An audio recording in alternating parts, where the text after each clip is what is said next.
Today, we're flying on the pioneer of stopovers. She's an aviation icon and the workhorse of one of the most beloved countries, the one and only Icelandair. They have the signature business model of connecting the United States and Europe with stopovers in Iceland to hang out and sightsee. However, we won't be staying here for long though. The plan today is to take their primary workhorse, the Boeing 737 MAX 8, from here in Reykjavik down to Paris. Now yeah, don't get me wrong, it would be cool to catch a ride on the Boeing 767 and even 757 as they're both rapidly fading out. But the focus of this review is to look into a standard operation with the airline by seeing not only how they are these days, but also how they may look like going into the ongoing future. So let's take a look at the most common fleet type nowadays. How comfortable will they make economy on the nice new MAX? How is Icelandair as a flag carrier anyway? What's going on guys, Casey Flyer here. We'll see if they really make it worth a stopover in Iceland, or if we'll just be better off on a non-stop Air France flight from the US to France. So let's go check in and find out. Checking in online is standard and straightforward. After confirming we aren't carrying anything bad, we'll confirm that it's just going to be me traveling and whether we want to add extra bags. And last things last, check-in is done and our boarding pass is ready. Alright, we are at the gate to get on our flight down to Paris. Actually, the same gate we got in on with Play in the last video. But yeah, boarding is actually delayed a little bit, about 20 minutes now behind, just because the inbound aircraft just got in and they just finished deplaning that, so they gotta get ready for us on board before we can board. But yeah, in the meantime, I just did a couple of souvenir runs for Iceland, so those are good to go. But yeah, they're just now starting to line up to get on, so I'm gonna go ahead and hop in line and join them, and hopefully we'll start boarding pretty soon after, and I'll catch you guys at the seat. Tango Foxtrot India Charlie Romeo would be the 4-year-old star of the show done to Europe this morning, and she was delivered brand new to Icelandair in February of 2022. I made the quick walk over to seat 6F.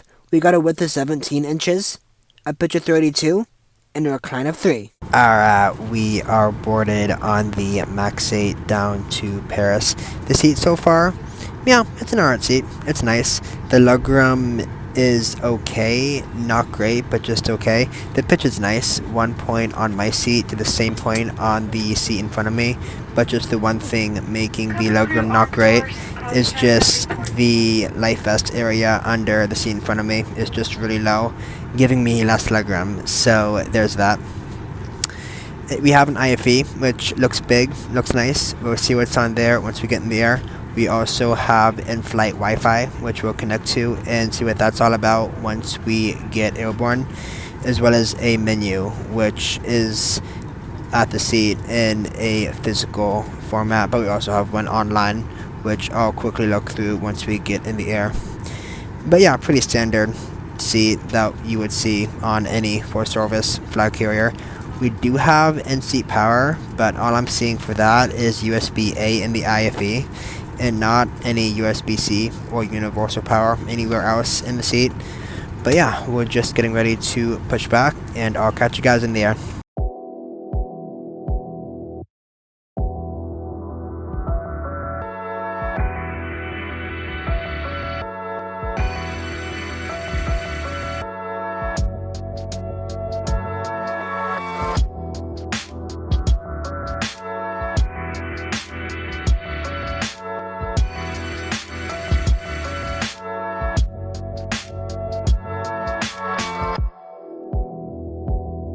On the way out, the first sign of mainland Europe was spotted. EasyJet.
Alright, friends, we are airborne out of Reykjavik and on our way down to Paris.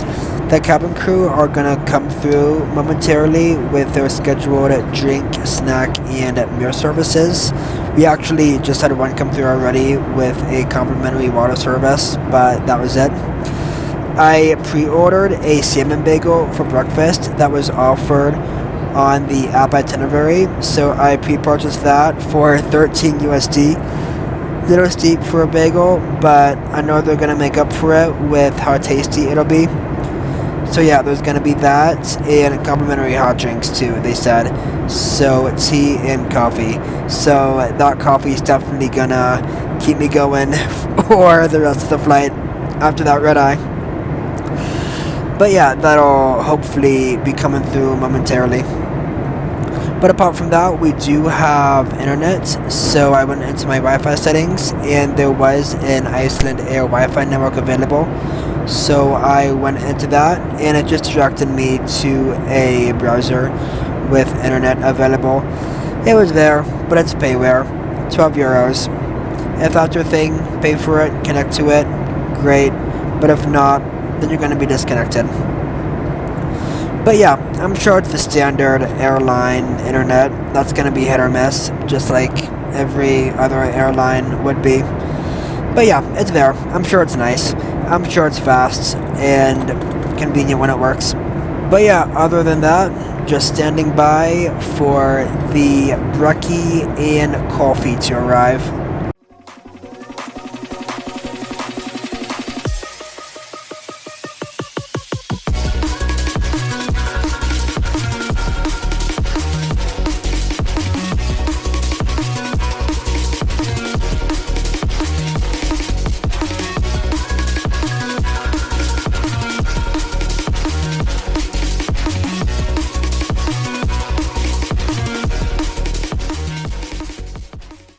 Alright, it's been almost an hour since I filmed that last segment when I got my coffee, and there hasn't been anything coming through the cabin in terms of edibles. So I don't know if or when I'm gonna get that breakfast bagel, which isn't ideal because that was 13 bucks and $13 is a lot to pay for just a bagel, and I don't really want that to become a sunk cost. But yeah, if worse comes to worse, I can just press the flight attendant call button and ask if that's still available. So yeah, not really ideal at all. But if they ever do come through, we have a menu of what they would have on the app and itinerary, but we also have a physical menu in the seat back pocket, which we can go ahead and take a look at in the meantime. We've got the hot meals, so we got the ham and cheese baguettes for 10 euros, taco stew, chicken korma and cumin rice. That sounds pretty good actually. With some noodles over here for 8 and fruit over there for 5.50. We got chips, other snacks for 4 and 5, sweet treats and baked goods for 3.50, 2.50 and 4. We got the alcoholic stuff, smaller alcoholic stuff at least, here, and the drinks here, so Pepsi products and all that. The fizzy drinks there. And yeah, here's the bar, here's all the alcohol. So we got the alcohol here for 5.50, 8.50, 9.50.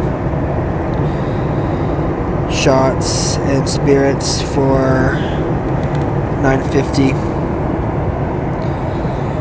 And yeah, we can make our flight smoother by getting headphones for the IFE for 3.50. So yeah, the headphones aren't free, which is absolutely lovely. But yeah, Bluetooth transmitter.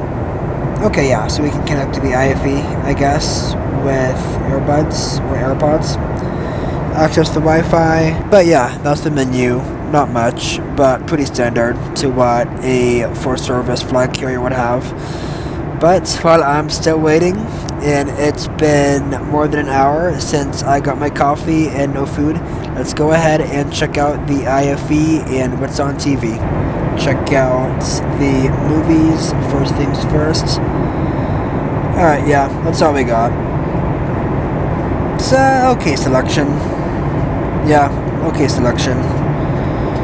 Not amazing, not bare minimum, but just okay. More than enough to satisfy the 7-hour flight this aircraft would do. TV, yeah, same deal.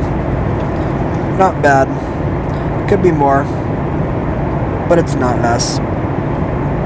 Yeah, it's all good. I'll take it. Music, what do we got for music?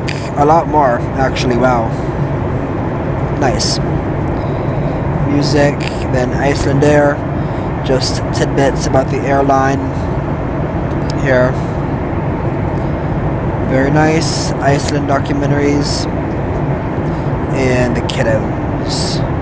Alright. And then the flight tracker as well. Yeah. Expand that. Flight information. I don't think it's interactable. But yeah, you got the destination, times of destination, ETA, all that. Yeah, not interactable. But you got where we are on the routes, as well as the estimated time of arrival. Or time till arrival, I should say. 2 hours, 34 minutes. But yeah, that's a map, and that's where we are on the routes.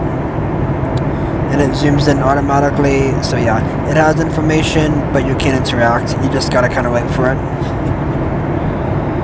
But yeah, as it keeps kind of zooming in like that, and then it'll show the screen with all of the information again. But yeah, that's what we got. That's what it is. I'll take it. But yeah, there we go. You got a favorites tab as well, if you want to star any movies or music. You can switch language if you like, volume, brightness. Yeah, okay. That's what it is. That's what's on TV.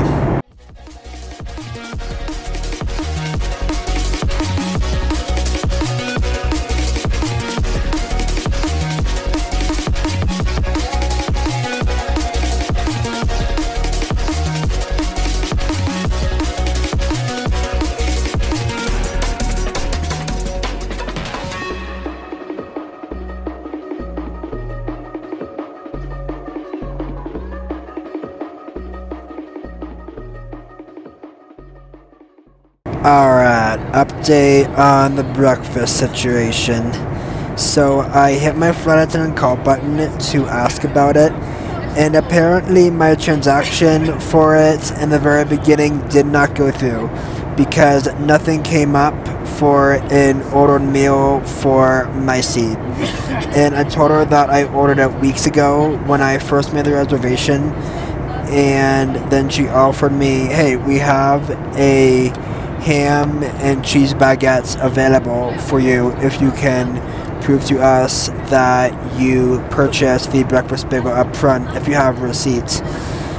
So, of course, me not paying for the internet, I could not find my receipt in my email because it would not load as I was not connected. So I could not show the flight attendant proof that I bought the bagel. So yeah, that's fun, because she was just gonna give me that baguette in exchange for free since I already bought that breakfast bagel. So yeah, that's fun. The cart they're coming through with now is another drink cart, but yeah, so far that's 2 for beverages and 0 for any meal or edible carts, which is really weird.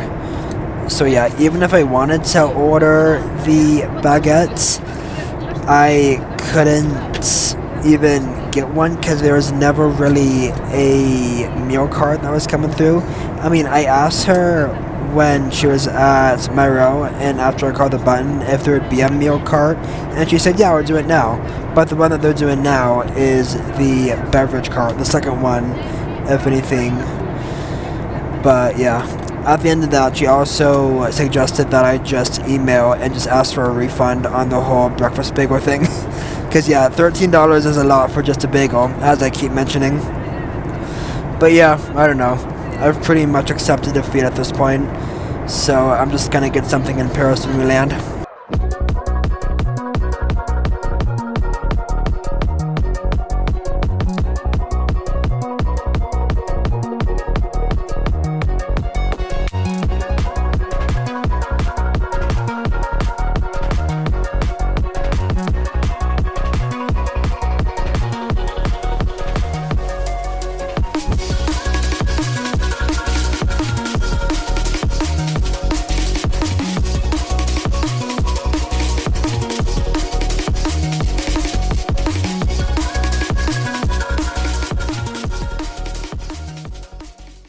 Alright, we're about 15 minutes out and just crossed the English Channel into France to begin our approach into Charles de Gaulle. I'll use the rest of the time on the way in to rate and review this flight using my channel original rating system, very creatively named the Raleigh rating scale because my first name is Raleigh. If you're new here, I use this scale to rate and review all the flights I take on each airline at the end of every one of my airline reviews. It uses 6 different categories to see how well the airline did at each of the 6. So, on the rest of the way in, let's go ahead and see how Icelandair did today. The service was a 5 out of 10.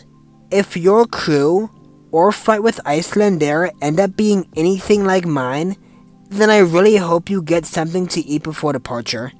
There ended up being 2 dedicated beverage carts, one after we leveled off, and one an hour before arrival.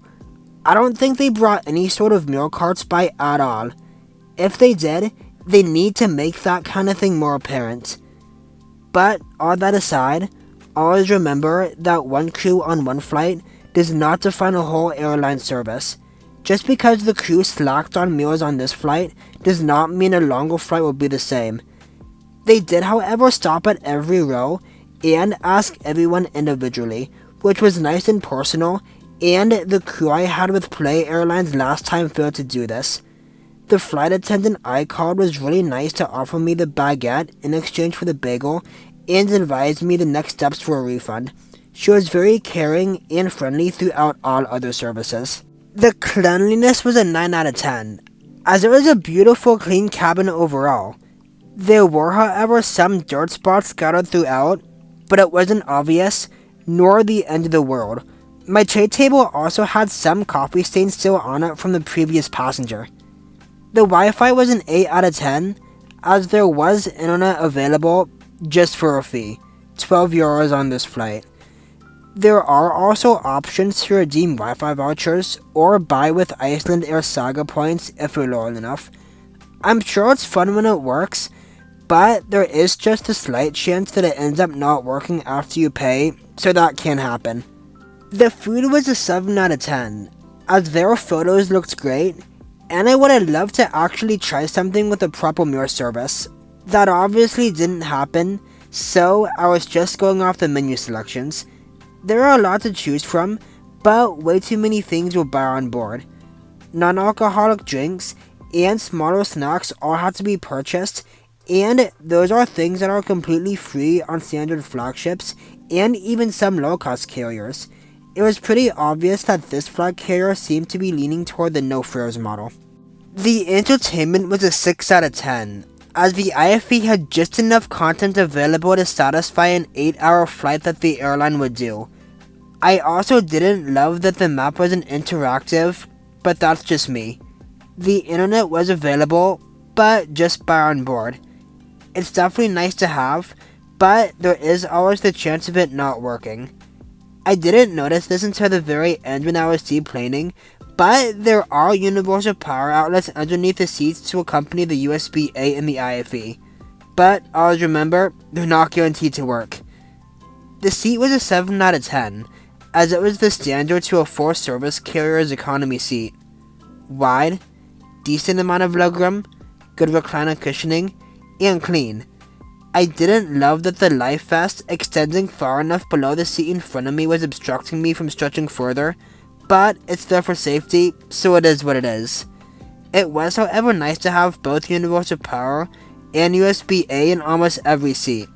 We also have the IFE with all the essentials, so the overall rating for the airline is going to be a 7 out of 10.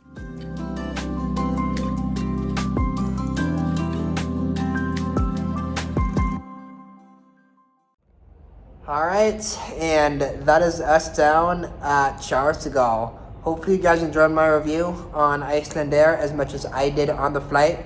Final thoughts on them? Yeah, they would have done a lot better if they didn't let me starve. The entertainment was almost perfect. The seat was comfortable. The plane was really nice and clean. The service was pretty amazing. But they just lacked everything in the lack of meal services, honestly. But yeah, the menu had a lot of selection to choose from. I didn't love that everything was buy on board, but I mean, it is what it is there. Airline is leaning more towards the no-fare structure, which I guess is fine for a flagship, but yeah, I'm going to go ahead and give them the benefit of the doubt and tell you guys that they do more meal services, more than 0 meal services on the longer flights up to like 7 or 8 hours, that they do at least like 1 or 2 of them to keep sort of nourished there. But yeah, not great on them.